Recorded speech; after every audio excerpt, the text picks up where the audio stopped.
Assalamualaikum warahmatullahi wabarakatuh. Perkenalkan, nama saya Anjisi Andriani. Saya mahasiswa dari Akbar LSM Parina Purwakarta. Di sini saya akan menjelaskan tentang asuhan keperawatan sistem imun dengan diagnosa HIV/AIDS. Pengertian sistem imun yaitu sistem yang melindungi tubuh kita dari organ lain seperti virus dan bakteri dari luar. Terus pengertian dari HIV itu sendiri yaitu virus yang menyerang sistem kekebalan tubuh. Yang selanjutnya melemahkan kemampuan tubuh untuk melawan infeksi dan penyakit dari HIV itu sendiri. Penyebab AIDS yaitu suatu agen yang disebut juga dengan HIV dari sekelompok virus yang dikenal dengan retrovirus atau disebut juga dengan LAP atau HTL. Klasifikasinya dibagi menjadi beberapa bagian. Ada fase pertama 1 sampai 6 bulan sejak terinfeksi. Individu sudah terpapar infeksi tetapi ciri-cirinya belum terlihat meskipun ia melakukan tes darah sekalipun. Pada fase ini antibodi terhadap HIV belum terbentuk. Bisa saja terlihat mengalami gejala-gejala ringan seperti flu, biasanya 2-3 hari sembuh sendiri. Pada fase kedua, umur infeksinya 2-10 tahun kemudian. Pada fase kedua ini, individu sudah positif HIV dan belum menampakkan gejala sakit, tetapi sudah dapat menularkan pada orang lain. Jadi pada fase kedua ini, individu yang terkena penyakit HIV sudah bisa menularkan pada orang lain. Fase ketiga, mulai muncul gejala-gejala awal penyakit, belum disebut dengan AIDS, tapi gejala-gejala yang berkaitan antara lain keringat yang berlebih pada waktu malam, diare terus-menerus, terus pembengkakan pada kelenjar getah bening, kemudian flu yang tidak sembuh-sembuh, terus nafsu makan menurun dan menyebabkan berat badan pun menurun. Pada fase ketiga ini, sistem kekebalan tubuh pun mulai berkurang. Terus kemudian pada fase keempat sudah masuk fase AIDS. AIDS baru dapat terdiagnosa setelah kekebalan tubuh sangat berkurang. Dilihat dari jumlah sel T-nya. Tanda dan gejala yang tampak pada penderita penyakit AIDS diantaranya adalah yang pertama, saluran pernapasan. Penderita mengalami napas pendek, henti napas sejenak, batuk, nyeri dada, dan demam seperti terserang infeksi virus lainnya atau disebut juga dengan pneumonia. Tidak jarang diagnosa pada stadium awal penyakit HIV/AIDS diduga sebagai penyakit TBC.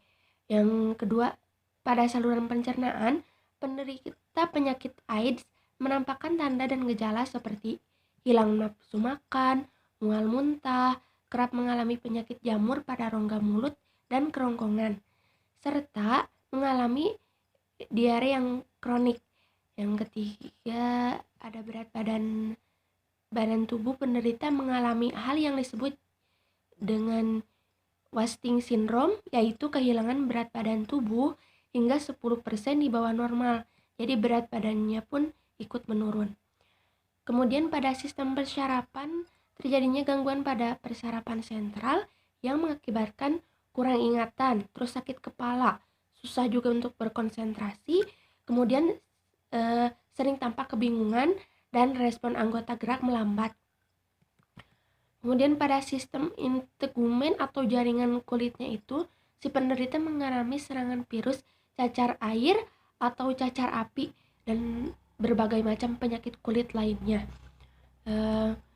yang menimbulkan rasa nyeri pada jaringan kulit itu sendiri. Saluran kemih dan reproduksi pada wanita, penderita seringkali mengalami penyakit jamur pada vaginanya itu. Hal ini sebagai tanda awal terinfeksi virus HIV.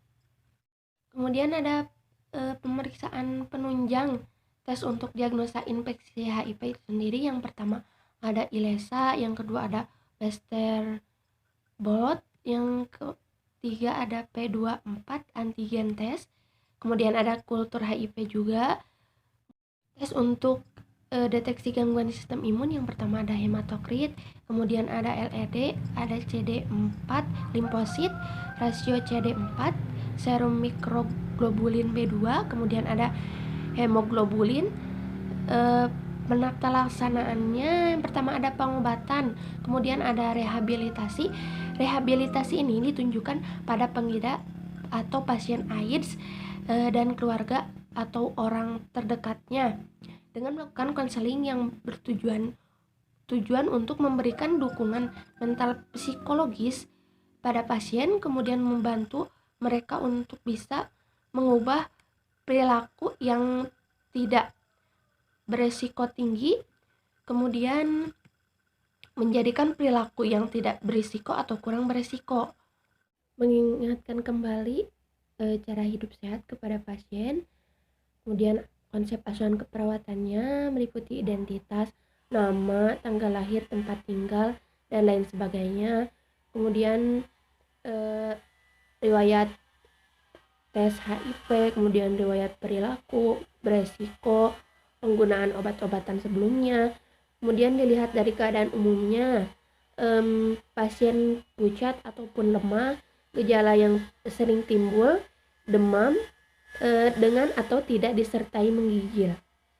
Keadaan psikososialnya, kehilangan pekerjaan dan penghasilan, kemudian status mental, pemeriksaan fisiknya, yaitu nyeri pada kepala, edema pada bagian muka, kemudian mulut kering, gangguan refleks pupil, kemudian vertigo atau sakit kepala, kaku kuduk, kejang, dan paraplegia. Kemudian pada muskuloskeletalnya, lelah, kardiovaskulernya takikardi, terdapat sianosis, hipotensi, dan juga edema perifer. Napasannya dyspne, takipne, sianosis, menggunakan otot bantu napas, batuk produktif atau non produktif, terus intake makanan dan minumannya menurun, mual, muntah, berat badan menurun, disertai diare dan perut kram, dan kadang juga disertai kuning. Kemudian lesi atau eksudat pada genitalia, integumen, kulit kering, gatal, lesi, dan turgor kulit menurun. Diagnosa keperawatannya, saya mengambil 3 diagnosa. Untuk diagnosa yang pertama, yaitu resiko infeksi berhubungan dengan malnutrisi dan pola hidup yang beresiko. Intervensinya yang pertama, monitor tanda-tanda infeksi, kemudian gunakan teknik aseptik pada setiap tindakan infeksi, seperti cuci tangan sebelum melakukan tindakan, kemudian anjurkan pasien metode mencegah terpaparnya terhadap lingkungan luar, yaitu rasionalnya untuk pengobatan dini, kemudian mencegah pasien terpapar kuman patogen yang berada di luar, kemudian mencegah terhambatnya infeksi. Diagnosa yang kedua yaitu intoleransi aktivitas berhubungan dengan kelemahan, pertukaran oksigen, malnutrisi, dan kelelahan. Intervensinya yang pertama, monitor respon fisiologis terhadap aktivitas, kemudian berikan bantuan perawatan yang pasien sendiri tidak mampu, kemudian jadwalkan perawatan pasien sehingga tidak mengganggu istirahat. Rasionalnya yaitu respon berpartisipasi dari hari ke hari, kemudian mengurangi kebutuhan energi, dan ekstra istirahat perlu karena meningkatkan intake pada tubuh. Nah, yang ketiga yaitu ketidakefektifan coping keluarga berhubungan dengan cemas tentang keadaan orang yang dicintai. Yang pertama, intervensinya kaji coping keluarga terhadap pasien sakit dan perawatannya, kemudian biarkan keluarga mengungkapkan secara verbal apa yang dirasakan, kemudian ajarkan kepada keluarga tentang penyakit dan transmisinya. Rasionalnya yang pertama yaitu memulai suatu hubungan dalam bekerja secara komprehensif dengan keluarga, kemudian mereka tak menyadari bahwa mereka berbicara secara bebas dengan perawat, kemudian menghilangkan kecemasan tentang transmisi melalui kontak sederhana. Sekian yang dapat saya sampaikan. Mohon maaf apabila ada kekurangan. Terima kasih atas waktunya. Wassalamualaikum warahmatullahi wabarakatuh.